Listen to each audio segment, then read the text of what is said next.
আমাদের একটা আম গাছ আছে যেটাতে 12 মাস কাল আম হয়, তবে আগের বার একটা আমও আমরা গাছ থেকে নিতে পারিনি, কারণ হনুমান সব আম খেয়ে গেছিলো। তাই এইবার পুরো গাছটাতে আমার বাবা নেট দিয়ে ঢেকে রেখেছে, মশারির নেট।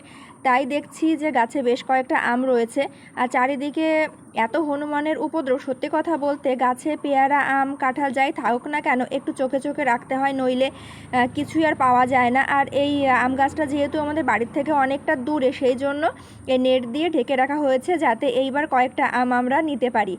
আর এই যে দেখো, গাছে বেশ কয়েকটা আম হয়েছে, আর কিছু আমরা আগেও তুলে নিয়েছি, আর গাছে কয়েকটা রয়েছে। ভাবলাম যে আর পাকাবো না, কাঁচা অবস্থাতেই তুলে নিই। আর পাকানো আম একটুও ভালো লাগে না, সেই জন্য চলে এসেছি আম পাড়ার জন্য।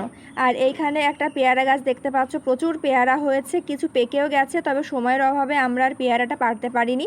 আমগুলো পাড়া হয়ে গেছে, বাড়িতে চলে এসেছি। দেখতে পাচ্ছ ওইটুকুনো গাছে কতগুলো আম হয়েছে, আবার কিছু ডাল দেখছি নতুন করে মুকুলও চলে এসেছে।